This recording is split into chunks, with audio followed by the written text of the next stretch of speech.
Welcome to the Smart Marketers Academy, where we help you to build your business smart, get more clients, and make more profits. I'm Davida Yemi Akanle, and on this program, we're looking at how you can clarify who your ideal client is, and this is Module 1.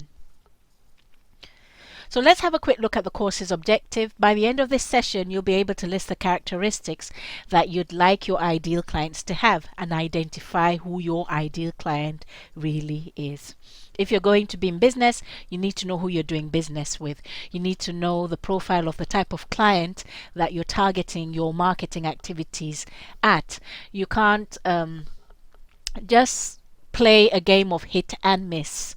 And expect to succeed. So you need to know who is the most ideal person that your services and products will appeal to, and that is the kind of person that you might want to decide on working with. There are other factors that would help you decide the best type of client to work with, and that's all we're doing in this particular program.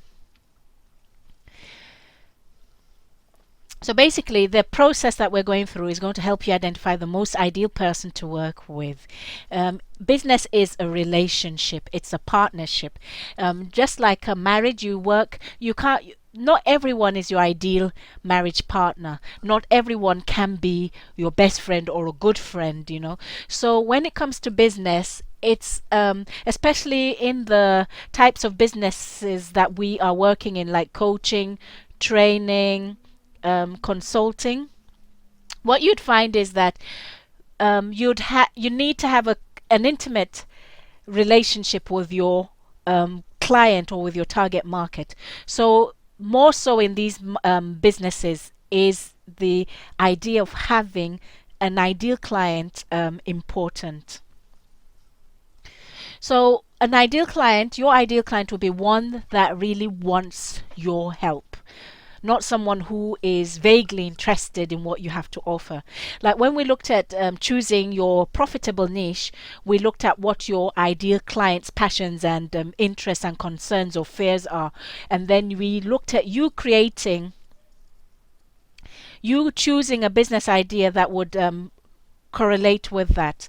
So once you've done that, the products and the services and the business that you build, even your advertising material, would be targeted at a particular type of person. And that person will be someone who would want your help if you've built your business the smart marketer's way. Now, your ideal client would also be a person that would be fulfilled, that you would be fulfilled working with and serving. You need to be fulfilled at what you do. So many of us have been in jobs where we've just had to do whatever we had to do to bring money in. But when you're building your business, you do not want to build a business from that same perspective.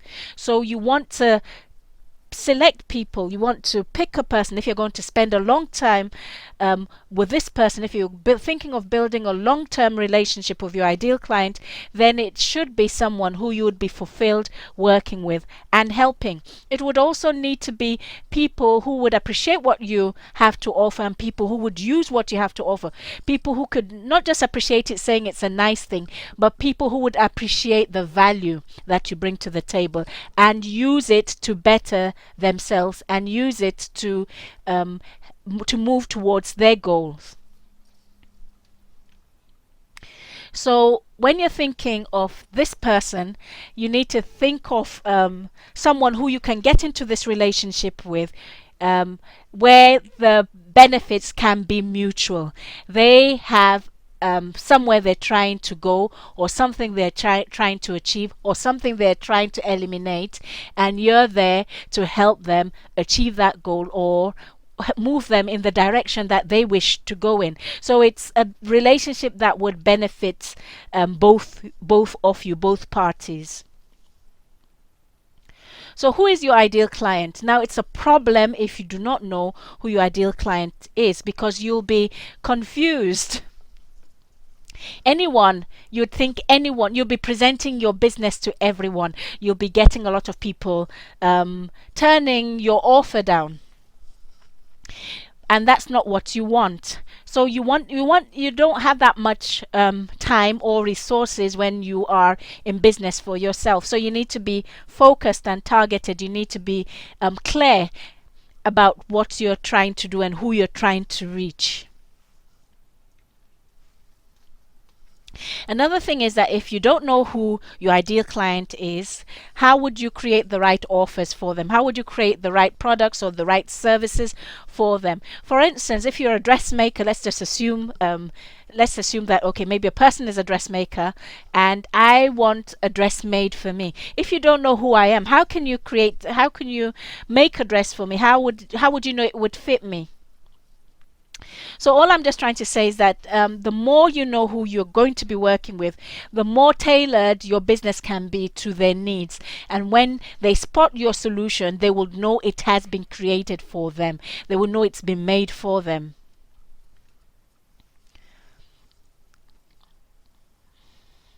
If you don't know your ideal clients, it will be hard to solve problems for people who you do not know about, or who you do not know what their concerns or their fears are. People who you do not know intimately. You might be able to scratch the surface of their problems, but you won't be able to resolve a lot of their long-standing problems, or you won't be able to help them reach their aspirations because you do not understand them.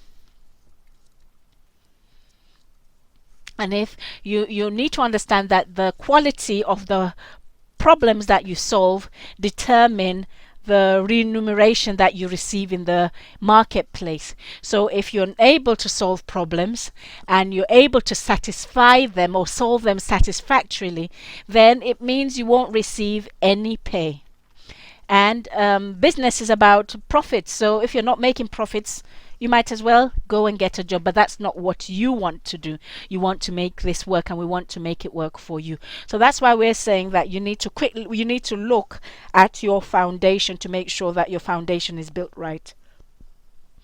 Now, another thing is that if you're confused about who your ideal client is, like it's a hit and miss game, one day you get a customer, another day maybe you don't get another customer, maybe for another 2 weeks or even a month.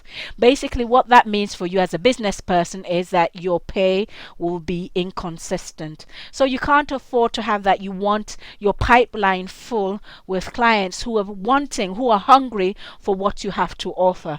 So in order to have that, you need to make sure that your foundation is right. Now, not knowing your ideal client means sleepless nights, wasted time and resources. You'll simply continue to struggle. A lot of people struggling in business, part of the problem is they do not know who they're doing business with. So if you don't know who you're doing business with, how can you attract them? How can you write adverts that would attract them? How can you write a blog post for them that would engage them? How do you engage them if you don't know who they are? So if you don't know who your target market is or your ideal client is, the struggle will definitely continue. So the question you need to ask yourself is this: who should I be doing business with? Who is my best match? Why are they a good fit for me? Because sometimes people know that I'm in a particular type of business. They know I'm a coach. They know what I do, and then they refer people to me. Maybe they haven't really told them exactly who the type of referrals that I'm looking for. It's quite wise that you educate people on the type of person that you want to work with. But sometimes they think they're doing me a favor, which is good, and that's honorable. But then they send me these clients, and as soon as they come, I know that they're not the type of clients I would want to work with. Why? Because such clients maybe are poor payers, or they quibble about everything. So even though they want the services that I provide, there are other factors in the package that I do not really want, because it is very high stress.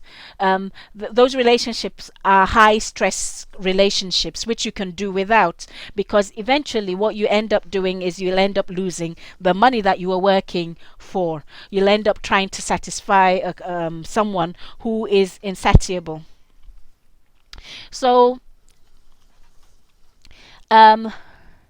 So like I said, the question you need to ask yourself is, why are they a good fit for me, and why am I a good fit for them? Now let's just go back to relationships. Like for instance, if you're trying to get married and people look, your friends know you, they see this person, and some people say, oh no, that's not the right person for you.